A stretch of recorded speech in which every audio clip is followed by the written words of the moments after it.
अस्सलाम वालेकुम, welcome to we mentor. आज मैं आप सब लोगों को लेकर आया हूँ CS101 के असाइनमेंट नंबर 1 का सॉल्यूशन, जो कि 2-3 दिन हो गए आपकी LMS पर अपलोड हो चुकी है असाइनमेंट। बट काफ़ी क्वेरीज आ रही थी, क्वेश्चन आ रहे थे कि असाइनमेंट नंबर 1 का सॉल्यूशन दें CS101 की। तो आज आप सब लोगों के लिए CS101 की असाइनमेंट नंबर 1 का सॉल्यूशन लेकर आया हूँ। अभी मैंने बैठ कर सॉल्व किया है, तो अभी हम देखते हैं कि ये सॉल्यूशन किस तरह और क्या हम इसको प्रॉपर्ली डिस्कस करेंगे। डिस्कस करने के बाद मैं आपको बताऊंगा, आपको समझाऊंगा कि क्या सॉल्यूशन इस तरह है, ठीक है। तो ये हमारे पास जो फाइल थी वो इस तरह थी। एंड हमारे पास जो पहला क्वेश्चन था कि उन्होंने दिया था encode the following binary fraction value using 8 bit floating point format, ठीक है। तो जो हमारे पास उन्होंने वैल्यू दी थी वो -3.5 दी हुई थी। इससे क्लियर ज़ाहिर हो रहा है कि जो हमारे पास जो साइन बिट है वो 1 होगी, ठीक है। हमारे पास सोल्यूशन है, हम जब इसको बाइनरी में कन्वर्ट करते हैं तो हमारे पास जो इसका आंसर आता है वो -11.1 आता है, ठीक है। तो इससे ये ज़ाहिर होता है कि हमारे पास जो साइन बिट है वो 1 है, क्योंकि माइनस लगा हुआ है सामने। जो हमारे पास एक्सपोनेंट बनता है वो 100 बनता है, एंड जो मंटीसा है हमारे पास वो 1100 है, ठीक है। तो हम इसको अरेंज करेंगे जैसे पहले साइन बिट फिर एक्सपोनेंट फिर मंटीसा में तुम्हारे पास कुछ इस तरह हमारे पास आंसर आएगा। और जो हमारे पास लेफ्ट मोस्ट बिट होगी, जो मोस्ट सिग्निफिकेंट बिट होगी हमारे पास वो साइन बिट होगी। देन हमारे पास 100 हमारे पास एक्सपोनेंट है, 1100 हमारे पास मंटीसा है, ठीक है।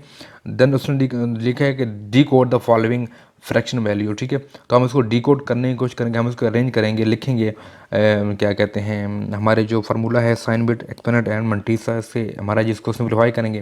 तो जब हम लिखेंगे हमारे पास साइन बिट 0 है, तो इसका मतलब हमारे पास जो मोस्ट एक्सट्रीम पे जो मोस्ट सिग्निफिकेंट बिट है वो पॉजिटिव है। देन हमारे पास एक्सपोनेंट 1 है, एंड जो मल्टी से हमारे पास है वो 100 है, ठीक है। तो हम इसको फार्मूले की मदद से हम थोड़ा इसको फ्रैक्शनेट करेंगे। हम इसको करने के बाद ये हमारा कुछ इस तरह ये हमारा फार्मूला है 2 की power n into multiply 1 dot fraction, ठीक है। तो हमारे पास ई की जो वैल्यू है 2 आती है, एन की वैल्यू 3 आती है। जो हमारे पास फ्रैक्शन के बाद हमारे पास जो पॉइंट की वैल्यू होती है वो 75 आती है सॉल्व करने के बाद, ठीक है। तो हम इसको आगे फर्दर सिंप्लीफाई करेंगे। सिंप्लीफाई करने के बाद हम कुछ मल्टीप्लिकेशन ऑपरेशन परफॉर्म करेंगे। देन जो हमारे पास आंसर आता है वो 0.875 इसका आंसर आता है, ठीक है। ये हमारे पास सिंपल सादा सा आंसर है। देन लेकिन यहाँ पे रुकें 1 मिनट। अगर आपने अभी तक मेरा चैनल सब्सक्राइब नहीं किया तो चैनल सब्सक्राइब करते हैं एंड पास है बेल के आइकन लाजमी प्रेस करें, ताकि आपको इसी तरह सॉल्यूशंस और डिफरेंट जो आपकी हेल्पफुल मटेरियल आपको इस चैनल पर मिलते रहे, ठीक है। जो हमारे पास क्वेश्चन नंबर 2 है, 4 नंबर की क्वेश्चन, इसमें क्या है कि हमारे पास उसने एक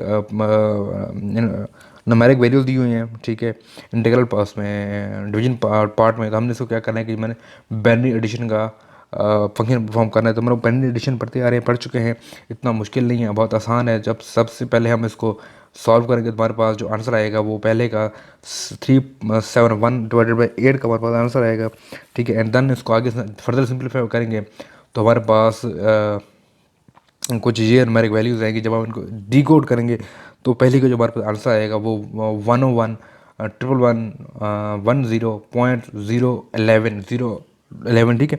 तो इससे ज़ाहिर होता है कि जो हमारा मोस्ट सिग्निफिकेंट बिट है वो हमारे पास 1 है, तो इसका मतलब है कि ये वैल्यू नेगेटिव है, ठीक है। देन जो हमारे पास दूसरा बाइनरी एडिशन हम जब परफॉर्म करेंगे तो हमारे पास कुछ इस तरह वैल्यू आएंगी, ठीक है। जब इसको हम प्रॉपर्ली डिकोड करेंगे तो हमारा 101 1100.111 हमारे पास इसका ये आंसर आएगा, ठीक है। तीसरा क्वेश्चन है बड़ा ही सादा सा, बड़ा ही आसान सा क्वेश्चन है कि हमारे पास एंड और एंड नॉट एंड एक्सॉर के हमने ऑपरेशन परफॉर्म करने हैं। होगा क्या कि देखिए हमारे पास ये एक्सॉर गेट है, हमारे पास ये नॉट गेट है। यहाँ से अगर 1 की इनपुट जाए, यहाँ से 0 की इनपुट जाए, तो दोनों तरफ से जब इनपुट जाएंगी या इन्वर्ट होगी 1 हो जाएगी। जब एक्सॉर में दोनों इनपुट 1 जाएंगी तो हमारे पास 0 आंसर आएगा। जब हमारे पास यहाँ 0 जाएगी एंड 1 जाएगी तो यहाँ इन्वर्ट होकर 1 हो जाएगा, 0 हो जाएगा। तो देन हमारे पास जब ये इनपुट जाएगी तो उसका आउटपुट रिजल्ट आएगा, हमारे पास 0 आएगा। सेम है हमारे पास एक एंड गेट है, एक और गेट है। तो इस पर भी जब एक बार 1 0 एंड 0 1 इनपुट जाएंगी तो प्रॉपर रिजल्ट आएगा। जो पहला रिजल्ट हमारे पास 0 आएगा एंड जो दूसरा रिजल्ट हमारे पास होगा वो 1 आएगा, ठीक है। तो बहुत ही सादा सी, बहुत ही सिंपल सी हमारे पास ये क्या कहते हैं CS101 की असाइनमेंट नंबर 1 थी, बहुत ही आसान थी। इसके टोटल मार्क्स 20 हैं। तो होप सो आप सब लोगों को ये सामिर समझ होगी। अगर किसी का कोई क्वेश्चन है, कोई क्वेरी है, मेरी इंस्टाग्राम आईडी के लिंक नीचे मौजूद है, प्लस आपके पास कमेंट सेक्शन है, आप कमेंट कर लें। अगर किसी को कोई क्वेरी हो, कोई क्वेश्चन पूछना हो तो मुझे वहाँ आप बता सकते हैं मुझे, मैं आपको रिप्लाई करूँगा। तो होप सो मिलते हैं नेक्स्ट वीडियो में, तब तक के लिए अल्लाह हाफिज़।